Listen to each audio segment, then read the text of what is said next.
नमस्कार दोस्तों। जय श्री राम। हर हर महादेव। देवों के देव महादेव आप पर सदैव कृपा दृष्टि बनाए रखें। दोस्तों, औरत की इन 3 गलतियों के कारण पति की मृत्यु पहले हो जाती है। भगवान करे दुनिया की कोई भी औरत ये 3 गलतियां कभी ना करें, नहीं तो पति की मौत बहुत जल्द होती है। दोस्तों, पति पत्नी दोनों एक दूसरे के पूरक माने गए हैं। शास्त्रों में कहा जाता है कि एक व्यक्ति का जीवन तब तक अधूरा माना गया है जब तक उसका जीवन साथी अर्थात उसका विवाह ना हो जाए। आपको बता दें, पत्नी की कुछ ऐसी गलतियों के कारण पति की मृत्यु पत्नी से पहले हो जाती है। आज हम इसी बारे में बात करेंगे और सिंदूर के बारे में भी बात करेंगे कि किस तरीके से सिंदूर को लगाएं जिससे आपके पति की उम्र लंबी हो, और कुछ ऐसे उपाय भी बताएंगे जिनसे आपकी आर्थिक स्थिति और घर में खुशियां आएंगी। दोस्तों, धनी कहे जाने वाली पत्नी अपने पति को मृत्यु से बचाने के लिए कई ऐसे प्रयास करती है ताकि उसका पति मृत्यु से बचा रहे।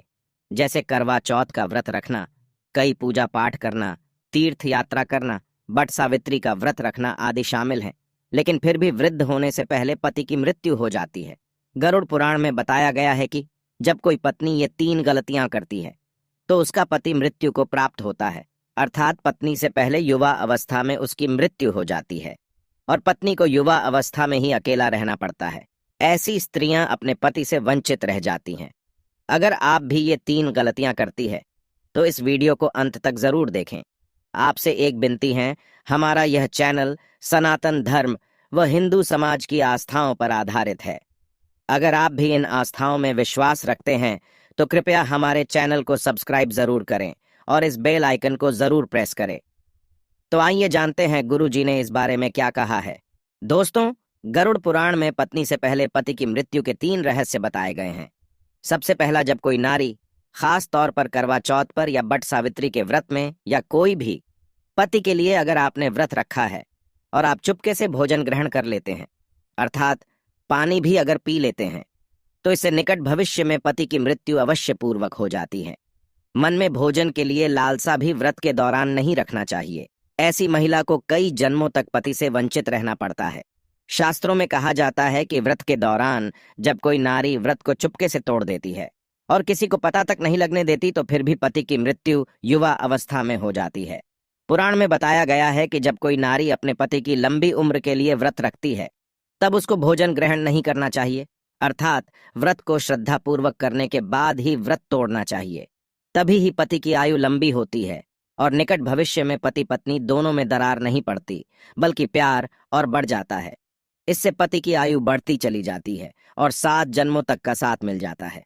दोस्तों, नारी की दूसरी गलती, बात बात पर पति की झूठी कस्में खाना, पति से बात बात पर झूठ बोलना, झगड़ा आदि करना, मुख से गंदी गंदी पति को गालियां देना घोर पाप के बराबर माना गया है।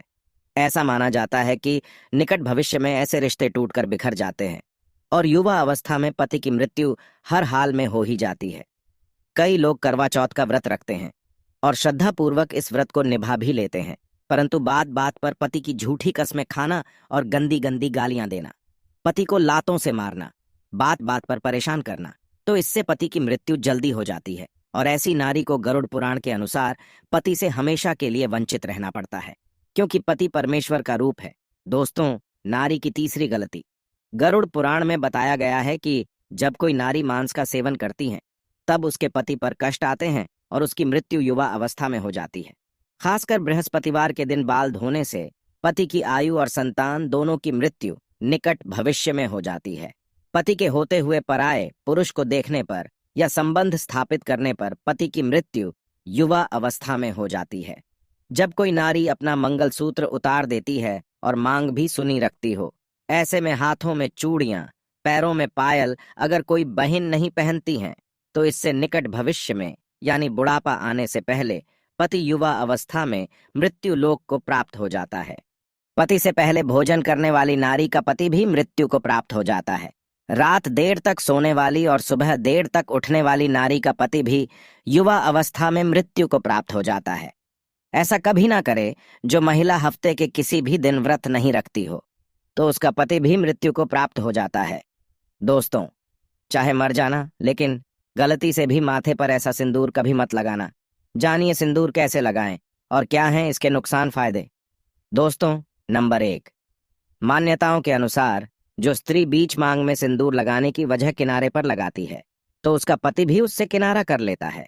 पति पत्नी के आपसी रिश्तों में मतभेद बना रहता है। दोस्तों, नंबर 2, ये बात तो आप जानते होंगे कि जो स्त्री अपने मांग के बीचों बीच में लंबा सिंदूर लगाती है, तो उसके पति की आयु भी लंबी होती चली जाती है। ऐसे में उन्हें माता पार्वती का आशीर्वाद भी प्राप्त होता है। दोस्तों, नंबर 3, अगर आपको देखना है कि आपका पति आपसे प्रेम करता है या नहीं, तो ऐसे में आपको अपने पति के हाथों से सिंदूर लगवाना चाहिए और देखना चाहिए कि अगर आपकी नाक पर थोड़ा सा भी सिंदूर गिरता है, तो वो आपसे बहुत प्रेम करता है। इससे आपको सभी देवी देवताओं का आशीर्वाद भी प्राप्त होता है। दोस्तों, नंबर 4, दोस्तों, अन्य मान्यताओं के अनुसार जो स्त्री अपने मांग के सिंदूर को बालों में छुपा लेती है, तो उसका पति भी समाज में छिप जाता है और उसके पति को सम्मान नहीं मिल पाता। इसीलिए यह कहा जाता है कि सिंदूर को लंबा और ऐसे लगाएं कि सभी को साफ साफ दिखाई दे। सिंदूर से सजी सबरी स्त्री सौभाग्य को दर्शाती है और ऐसी महिला की खूबसूरती पर लगते हैं 4 चांद। दोस्तों, नंबर 5, माथे पर सिंदूर लगाते वक्त महिलाओं को काफी सावधानी बरतनी चाहिए। यह तय कर लेना चाहिए कि सिंदूर को माथे के बीचों बीच से ऊपर की तरफ लगाया जाए। फिर भी अगर आपको ऐसा लगता है कि आपके पति पर कोई धर्म संकट है, तो सोमवार के दिन शिवलिंग पर जल चढ़ाएं, फिर उसके बाद 5 बेलपत्र और चंदन से उनका अभिषेक करें और विधिवत अपनी मनोकामना और अपने पति के लिए लंबी आयु की प्रार्थना करें। दोस्तों, एक उपाय यह भी है कि हनुमान चालीसा के इस चौपाई का जाप अवश्य करें। संकट कटे मिटे सब पीरा, जो सुमिरे हनुमत बलबीरा। तो एक बार कमेंट सेक्शन में जाकर हर हर महादेव, जय श्री राम अवश्य लिखें। धन्यवाद।